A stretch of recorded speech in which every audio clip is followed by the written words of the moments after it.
नमस्कार, मैं हूं संदीप राव जी। वर्कर्स यूनिटी की टीम इस समय सिंघू बॉर्डर पे आई है, जहां पे किसानों का 9 दिन से प्रदर्शन चल रहा है। आज 10वां दिन है और हमारे साथ मौजूद हैं रेलवे एम्प्लॉयज़ यूनियन के नेता सर्वजीत सिंह। ये पटियाला में और कपूरथला में जो रेलवे कोच फैक्ट्री है उसके नेता हैं, संयुक्त यूनियन है। आप एक बार अपना परिचय दे दीजिए। मैं Sarvjeet Singh, Indian railway employees federation का general secretary, northern railway employees union जो है उसका जनरल सेक्रेटरी हूँ। मैं आरसीएफ एम्प्लॉय यूनियन उसका भी जनरल सेक्रेटरी हूँ। और आज जो है जी हम यहाँ पर किसानों के इस संघर्ष में हम तीसरी बारी जो है आज पहुँचे हैं। हमारा पूरा संगठन जो है आज हमने खुला जो है रिटर्न में भी पत्र जो है किसान संगठनों को दिया है, संघर्ष कमेटी को दिया है इनके पूरे, कि हम हर तरह से जो है किसान के इस मांग के ऊपर जो पूरी तरह सहमत है। जो मोदी सरकार कर रही है वो बिल्कुल सरासर जो है अनडेमोक्रेटिक तरीका अडोप्ट कर जो उन्होंने पार्लियामेंट में, राज्यसभा में जो ये बिल पास करवाए हैं, ये काला कानून जो है पास किए गए हैं। इसको वापस जो है हर हालत में जो है ये मोदी सरकार को करना ही पड़ेगा। ये आज कर ले, बेशक जितना मर्जी समय लगा ले, ये किसान या मजदूर या आम गरीब जनता जो है अब इस पे हटने वाली नहीं है। इस आंदोलन में एक चीज़ जो कही जा रही थी और जो बार बार सवाल उठ रहा है कि किसान तो सड़क पे आ गए हैं, मजदूर कहाँ हैं। तो इसीलिए हम ये ट्रेड यूनियन लीडर हैं, इनसे हमने बात करने की कोशिश की है। अभी कुछ दिन पहले पता चला है कि 2-3 दिन पहले डीटीसी की जो दिल्ली ट्रांसपोर्ट कॉरपोरेशन की जो यूनियन है वो भी आई हुई थी, उसने भी अपना सपोर्ट किया था। सरजीत जी, ये बताइए कि क्या क्या आप लोग सपोर्ट कर रहे हैं, क्या रसद भी आप लोग पहुँचा रहे हैं? हमने अपने संगठन की ओर से 1 लाख रुपया जो है कैश जो है वो इन संगठनों को जो लड़ रहे हैं, हमारे किसान संगठन जो हैं उनके लिए समर्पित किया है। ये छोटी सी तुच्छ भेंट है रेल कर्मचारियों की ओर से, ये हमारे संगठन की ओर से। उसमें और जो है जी 10,000 रुपया हमारे वहाँ के SC/ST एसोसिएशन है उन्होंने भेजा है। ऐसे ही एक और संगठन है जो वेलफेयर के लिए काम करता है, उन्होंने नौजवान साथियों ने इकट्ठा करके 20,000 रुपया उन्होंने भेजा है। लगभग 1,30,000 रुपया का फंड जो है हम लोग जो है वो यहाँ पर लेके उनके लिए जो है आए हैं। ये कोई आसान नहीं है, ये हमारी ड्यूटी बनती है। और इससे भी ज़्यादा जो है हम हर रेल कर्मचारी को ये कहना चाहते हैं कि आज ये कानून अगर आपके ऊपर लागू हो गया, किसानों के ऊपर लागू हो गया, उनकी ज़मीनें बड़े बड़े पूंजीपति छीन के ले जाएंगे और उसका सीधा असर जो है वो आम जनता के ऊपर पड़ना है।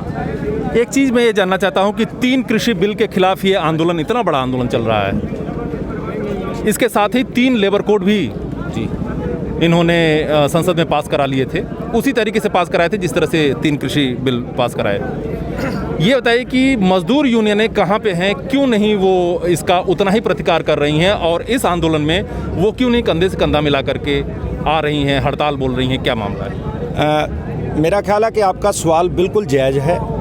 आपने जो सवाल उठाया बिल्कुल जायज़ उठाया है, लेकिन मैं आपको ये भी बताना चाहूँगा कि अभी 26 तारीख जिस दिन यहाँ पर मोर्चा लगाया गया था, जब पंजाब से कूच करके किसान, हरियाणा का किसान जो दिल्ली में आया था, उसी दिन सेंट्रल ट्रेड यूनियनों की कॉल थी कि जो हमारे लेबर लॉ जो कोड जो है वो लेबर कोड की बात जो है, जो उसके अगेंस्ट जो है 1 दिन का स्ट्राइक जो है किया गया। लेकिन 1 दिन का स्ट्राइक पर्याप्त नहीं है, ये बिल्कुल ठीक है। आज किसानों का ये जो इस समय संघर्ष चल रहा है, ये हमें एक नई प्रेरणा दे रहा है, एक नई दिशा दी है इसने।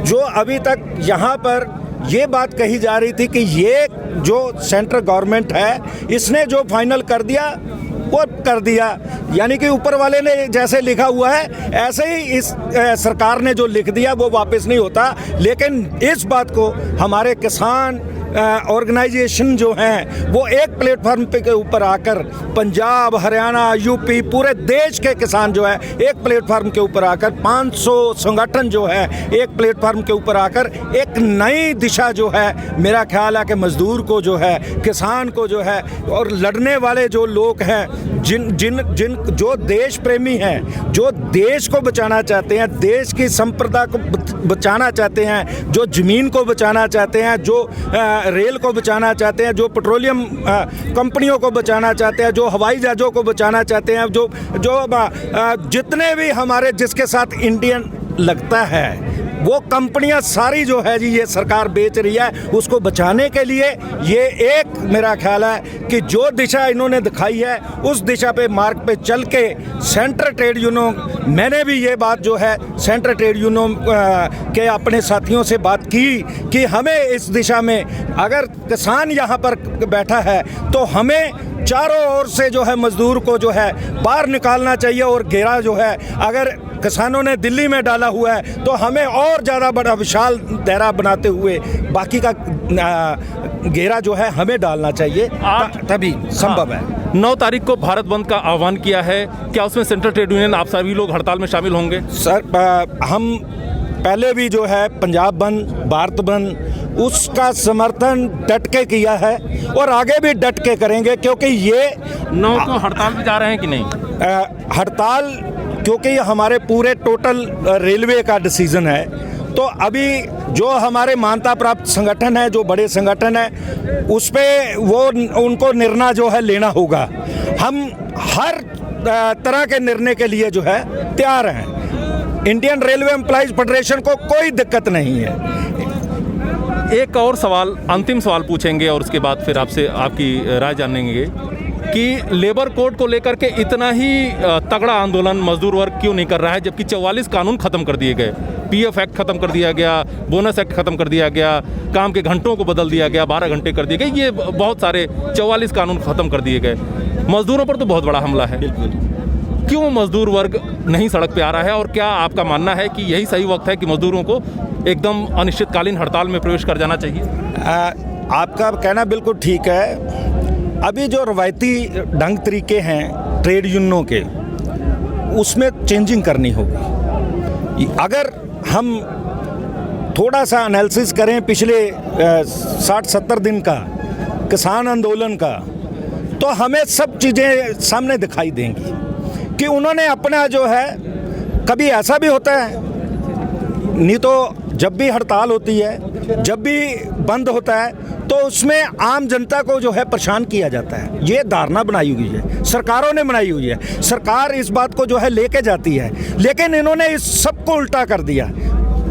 अभी देखिए टोल प्लाजा जो है वो फ्री, वहाँ से कौन निकल रहा है? आम जनता, केवल किसान नहीं निकल रहा, वहाँ से किसानी के बिना जितने लोग हैं वो सारे फ्री ऑफ कॉस्ट जा रहे हैं। वो ऐसे ही मॉल हैं जो रिलायंस के हैं, जो पेट्रोल पंप हैं, जो उनको बंद किया, उन जगहों पे चोट मारी। ऐसे ही मजदूर को भी करना होगा। ये सारा इसका एनालिसिस करते हुए हमें अपना संघर्ष जो है, तुरंत मजदूर को अपना संघर्ष जो है ऐलान करना होगा। उस पर लंबी जो है सोच के साथ, लंबी लड़ाई के साथ, जिस तरह से हमारे किसान संगठन जो हैं वो ये कह रहे हैं कि 6 महीने का हमारे पास जो है सभी तरह का खाने पीने से लेकर हर तरह का संसाधन है, और ये सच भी है। अभी तक तो उन्होंने अपने सामान को हाथ भी नहीं लगाया। मेरे दिल्ली के लोगों ने, मेरे हरियाणा के लोगों ने, मेरे यूपी के लोगों ने, मैं कहता हूँ जिसको हमारे पॉलिटिकल लीडरों ने आपस में लड़वाया था, जिसको बड़ा भाई छोटे भाई को आपस में लड़वा दिया, पानी के नाम पे, चंडीगढ़ के नाम पे, बोली के नाम पे, इलाके के नाम पे, आज सारे जो हैं यहाँ नारे क्या लग रहे हैं? पंजाब बड़ा भाई है, हरियाणा छोटा भाई है, भाई भाई, हरियाणा पंजाब भाई भाई, ये हर तरफ जो है। और हरियाणा ने दिल खोल के जो है, हमारे यहाँ के यूथ ने, हमारे यहाँ के किसान ने, हमारे यहाँ के छोटे दुकानदार ने, मैं कहता हूँ जी, कौन ऐसा आदमी है जो इस संघर्ष में बाहर रह गया है? मेरा ख्याल है मोदी सरकार और उसके चंद लोग ही बाहर रह गए हैं, वो भी शर्म के मारे यहाँ आ नहीं रहे। एक और बात बहुत अच्छी की है इस संघर्ष की कामयाबी में मेरे को लगता है कि अहम रोल है कि उन्होंने तमाम पॉलिटिकल पार्टियों को अपनी स्टेज से दूर रखा है। वो बेशक किसी विचारधारा की हों, नहीं, लेकिन योगेंद्र यादव तो हैं। नहीं सर, उनका कद मेरे को लगता है पॉलिटिकल से ज़्यादा किसान नेता के रूप में है। और एक भी बात जो है पॉलिटिकली यहाँ से नहीं करने दी जाती। ठीक है। और ये एक मेरे को लगता है कि जितने हमारे संघर्ष आज तक नाकामयाब हुए हैं उनके पीछे ये राज है। कोई कहता है मैं पंजे वाला हूँ, कोई कहता है मैं फूल वाला हूँ, कोई कहता है मैं तराजू वाला हूँ, कोई कहता है किसी वाला हूँ, और वो उसी वाला रह जाता है, मजदूर वहीं का वहीं रह जाता है। चलिए, आखिरी सवाल सरजीत जी, रेलवे में क्या हड़ताल, रेलवे को बचाने को लेकर के हड़ताल की एक पूरे राष्ट्रव्यापी हड़ताल की योजना बन रही थी, बहुत सालों से बन रही है, उसकी तरफ क्या है? क्या ये वक्त, आपको लगता है कि यही वक्त है कि रेलवे के सारे कर्मचारी, जो 14-15 लाख कर्मचारी हैं, वो हड़ताल पे आ जाएं? क्या ऐसा कुछ प्रेशर बन रहा है रेलवे यूनियनों पर, या ऐसा कोई चर्निंग चल रही है? रेलवे यूनियन, क्योंकि 1974 के बाद आज तक पूरी रेल की हड़ताल नहीं हुई है, और एक एक करके जो है रेलवे का निजीकरण जो है एक एक स्टेप करते करते आज मैं ये कहूँ कि 70-80% तक जो है पहुँच गए हैं। तो ये मेरा ख्याल है उसमें कोई झूठ नहीं होगा। अगर इसको बचाना है, अगर हड़ताल की बात करते हैं, हड़ताल हमारा शौक नहीं है, लेकिन अगर ये बड़े पूंजीपतियों के हाथ में दे देगा, अगर 150 रूट जो है जी वो दे देगा, अगर स्टेशन जो भेज देगा, अगर प्रोडक्शन यूनिट जो है, बड़ी बड़ी फैक्ट्रियां जो है रेलवे की, वो निजी हाथों में दे देगा, और उसके बाद अगर हमने हड़ताल की तो कोई फ़ायदा नहीं होगा। ये आपका बिल्कुल बात, ये बिल्कुल ठीक है कि रेल के एम्प्लॉइज़ को, रेल के संगठनों को इस बात पे सोचना होगा कि आज अगर संगठन किसानों के एक जगह मिल के जो है ये किया है, हमने अपनी तरफ से कोशिश किया है। जब ये कोविड का चल रहा था, जिसमें केंद्र सरकार लेबर लॉ से लेके कोर्ट को पास करवाने से लेके ये खेती बिल तक जो है ये सारे काम कर रही थी, तो हमने भी कोशिश किया कि हमने भी NMSR जो है एक प्लेटफॉर्म बनाया जिसमें रेलवे के सारे तमाम संगठनों को एक जगह इकट्ठा करने की कोशिश की है। हमारा मकसद ये है कि अगर मान्यता प्राप्त संगठन आगे नहीं बढ़ रहे तो हमें गैर मान्यता प्राप्तों को इकट्ठा करके उनके सामने एक चुनौती पेश करनी चाहिए, ताकि जी आप कुछ। हाँ, मैं कह रहा हूँ कि इसकी कोशिश आप लोगों ने की थी, और साल भर पहले यहाँ पे कॉन्स्टिट्यूशन क्लब में एक मीटिंग भी की थी। जी। इसमें कहाँ तक आप लोग आगे बढ़े हैं? क्या आगे क्या होगा? जो हमने दिल्ली में मीटिंग किया था 8 दिसंबर की बात है, उसमें हमने प्रोडक्शन यूनिटों के लोग बुलाए थे, और मेरे को ये बताते हुए खुशी होती है कि उस स्टेप में जब हमारे वहाँ लगभग 20-21 संगठन आए थे, तो उसमें हमने जो है ऐसी चीज़ प्राप्त की कि प्रोडक्शन यूनिटों का काम वहीं पे जो है जाम हो गया था, रुक गया था, जो लगातार मोदी सरकार आगे बढ़ रही थी। लेकिन जैसे ही कोविड आया, कोविड के बाद इसको फिर फास्ट किया गया, तो हमने तुरंत जो है मीटिंग बुलाई, अब प्रोडक्शन यूनिटों की ही नहीं, तमाम रेलवे के संगठनों की। और ये मेरा ख्याल है हिस्ट्री है 1974 के बाद कि कोई गैर मान्यता प्राप्त संगठन जो है मीटिंग बुलाए, और इतने संगठन जो है उस मीटिंग में जाएं और वो अपनी सहमति दें कि हमें ये करना चाहिए।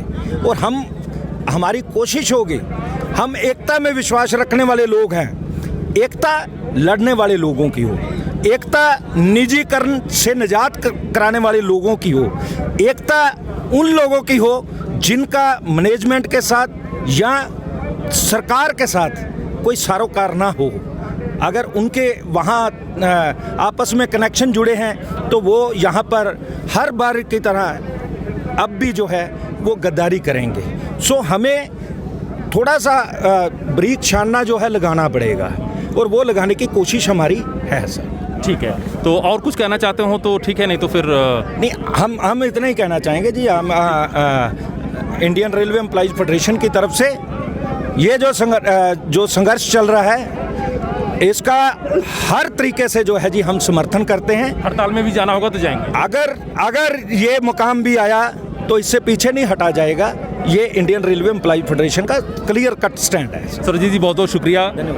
अभी जो बात ये कही जा रही थी कि किसान आंदोलन में मजदूरों की मौजूदगी नहीं है, लेकिन हम आप देख रहे हैं कि कपूरथला और पटियाला की जो रेल कोच फैक्ट्रियां हैं उसमें जो यूनियन है लगभग उसमें दोनों में मिलाकर के 7-8 हज़ार वर्कफोर्स है, उसके नेता हमारे साथ खड़े हैं और ये अब तक 3 बार आ चुके हैं, यहाँ पे आर्थिक मदद दी है और तमाम अन्य ट्रेड यूनियनें आई हैं, उनको भी अभी कुछ देर पहले यहाँ पे जो ट्रक एसोसिएशन के पदाधिकारी थे उन्होंने मंच से घोषणा की है कि 90 लाख ट्रक जो हैं वो खड़े रहेंगे और वो हड़ताल पे जाएंगे। तो एक धीरे धीरे एक किस्म की मोदी सरकार की घेराबंदी और तगड़ी होती जा रही है। देखना ये होगा कि आने वाले समय में जो वार्ताएं बुला रहे हैं मोदी सरकार उसमें कितना वो पीछे हटते हैं और किसान नेता कहां तक अपनी मांगों पर अड़े रहते हैं। नमस्कार, आप लोग देखते रहिए वर्कर्स यूनिटी।